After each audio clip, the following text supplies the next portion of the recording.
Semana passada eu chamei vocês para assistir hoje o quarto e último episódio dessa série sobre os trens daqui de Juiz de Fora. Só que eu tenho uma notícia para vocês. A gente vai ter um quinto episódio de bônus, então esse daqui não vai ser o último. Até mesmo porque, além da gente ter conseguido muito material bacana para contar para vocês, para mostrar para vocês, a gente também precisa contar neste episódio a história da última viagem do trem da Leopoldina, que aconteceu em 1972. E a gente vai contar essa história com personagens que viveram isso. Então, vamos lá, vamos em frente com mais um episódio sobre a história dos trens daqui da nossa cidade. Eu precisei resgatar mais uma vez as memórias bem lá de trás da ferrovia em Juiz de Fora. A partir da chegada do trem, vão ser constituídos também ramais de comunicação com o restante da região que hoje é a Zona da Mata. Em 1881, o cara de São João da Nepomuceno já podia chegar a Juiz de Fora por trem. E o trem fez isso de uma maneira muito rápida. Nós tivemos outro ramal importante, que é o da Leopoldina, que também chamava Estrada Juiz de Fora Piau, e que ele vai ligar Juiz de Fora até Rio Novo. E vai ter estações partindo da estação central da Leopoldina, paralela à da Dom Pedro. Esse ramal vai ligar Juiz de Fora até Rio Novo, criando estações. E a cada estação que isso vai criando, criou estação em Grama, Filgueiras, Coronel Pacheco, Goianá, enfim, cada local desse que vai criando uma estação, cria também uma espécie de desenvolvimento local para aquele ponto, né? Porque vem prestação de serviços, enfim, as estações eram sinônimos ali da aglutinação, naquele momento, né? De aglutinação de agência de correio, de serviços e comércio, né? É claro que os barões do café queriam se beneficiar, ter cada um deles uma estação no fundo do seu quintal. O trem veio exatamente fazer a ligação das regiões produtoras com o porto de exportação no Rio de Janeiro.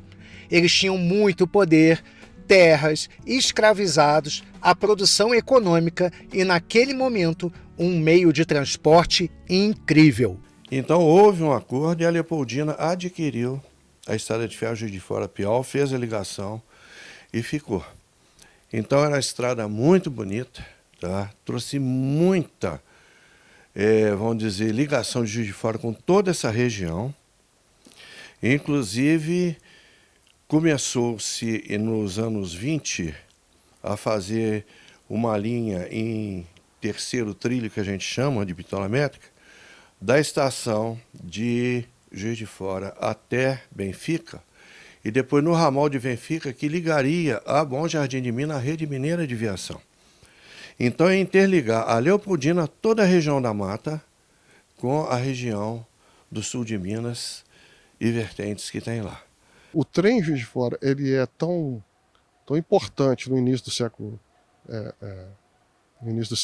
XX, que no ano de 1920, Juiz de Fora tinha 27 estações ferroviárias funcionando simultaneamente no seu município.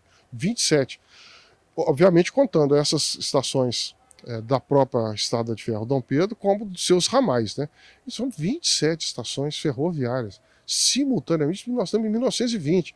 E isso era motivado, obviamente, primitivamente, pelo café, que era o café era o grande elemento a determinar a localização dessas estações.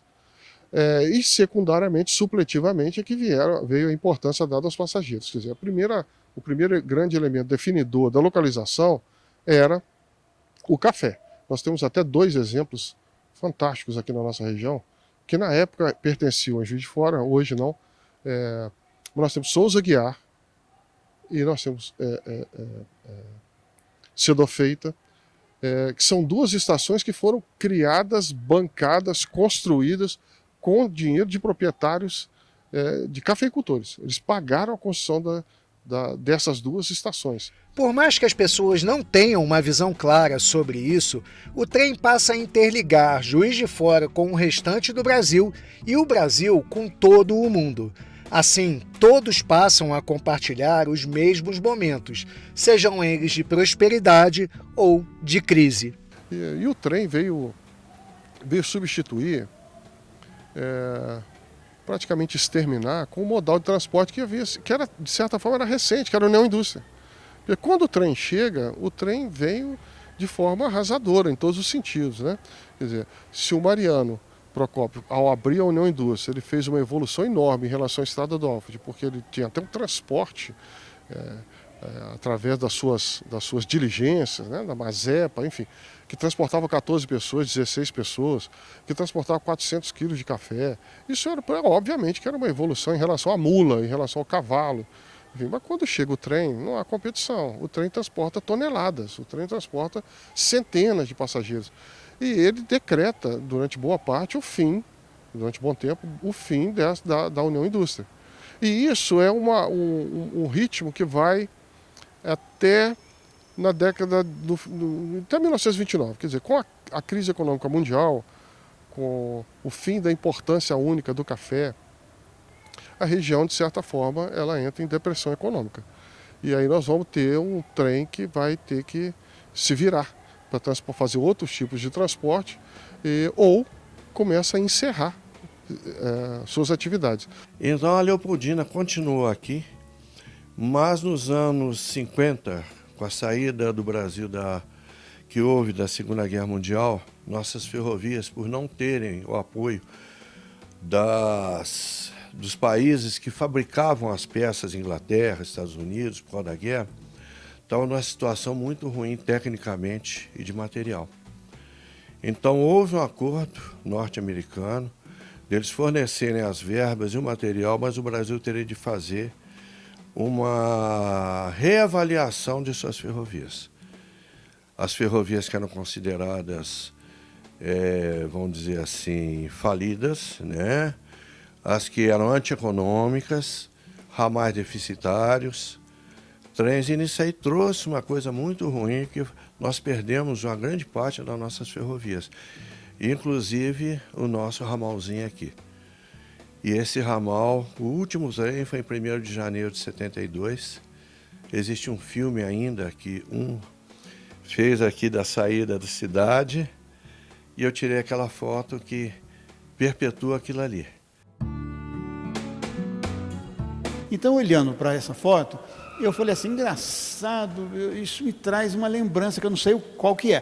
Quando eu vi meu avô e minha avó, os dois lá em cima, ele era o chefe da estação, e ela era radiotelegrafista, mas estava aposentada. E falei, pô, como é que meu avô conseguiu botar minha avó lá em cima, que ela mal andava? Né? Também não sei como é que foi. Eu falei, mas engraçado, eu lembro disso, eu estava aí.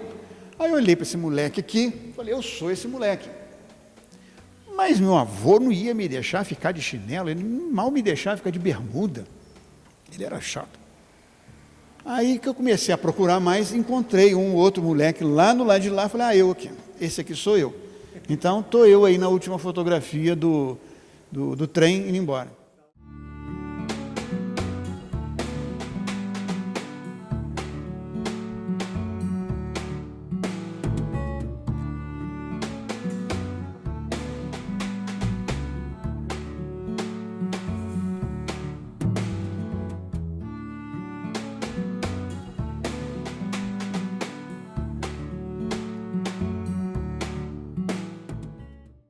Ainda guardei um cravo de linha, da retirada da linha, como recordação daquilo ali.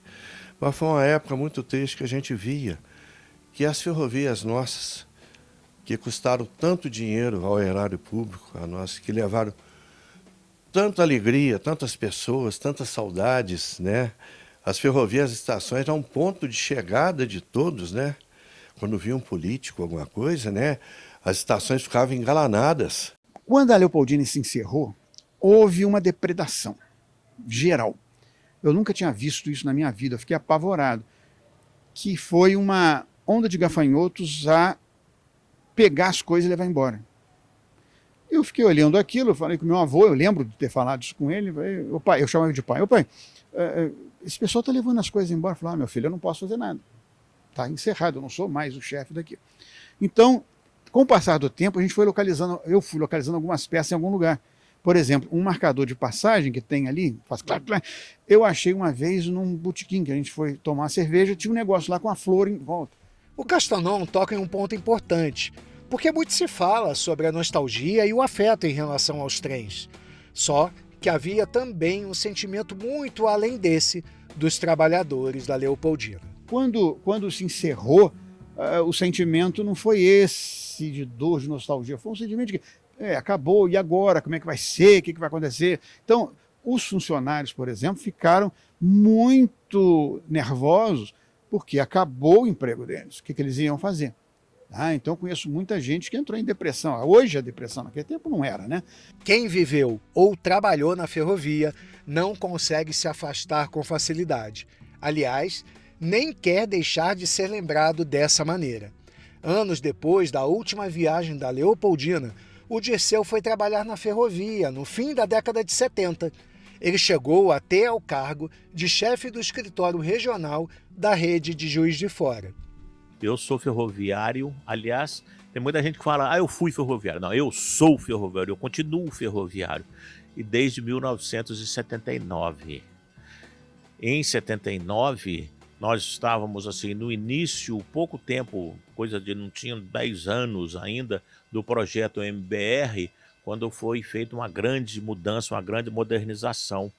Inclusive, recente, a dieselização da frota, chegando às locomotivas diesel, que houve necessidade, inclusive, de uma grande adequação da linha para a passagem dessas locomotivas maiores. Além dos trens que ficaram guardados em nossos corações, como o trem da Leopoldina e também o Xangai, haviam outros. O pessoal fala muito no Xangai, mas nós tínhamos outros trens de passageiros. Nós tínhamos trens de passageiros regionais. O Xangai, Matias Barbosa, Benfica, mas nós tínhamos outros trens regionais aqui que também atendiam a população. Com o passar do tempo, né, com a melhoria das condições das estradas de rodagem e com o incremento da carga, esses trens foram ficando obsoletos, mesmo porque não houve investimento.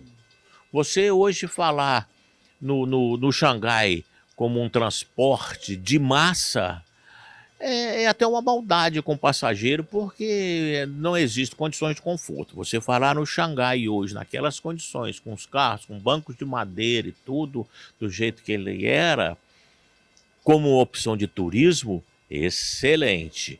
Precisamos, para transformar o Xangai numa opção de turismo, precisamos fazer adequação da estação e oferecer alguma coisa. Não tem turismo sem souvenir, sem gastronomia.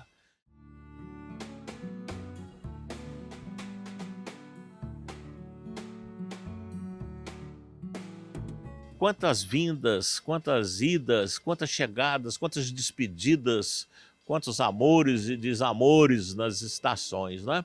Então, o trem, principalmente para nós, mineiros, a gente costuma dizer que nas nossas veias correm vagões. Então, o trem com o mineiro é um negócio, uma coisa, vou usar o termo de mineiro, é um trem muito bom, né? Milton Nascimento, o Bituca e Fernando Brant eternizaram na voz de Elis a história das chegadas e partidas das pessoas nas estações. Nessa série, a gente está contando não apenas a história das pessoas, a gente está contando a história do trem aqui na nossa cidade.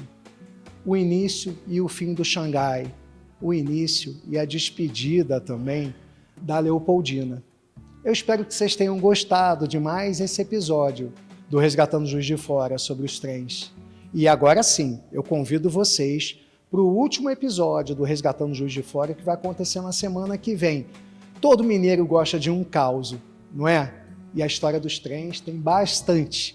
Então eu convido vocês para ouvirem essas histórias comigo na semana que vem no Resgatando Juiz de Fora.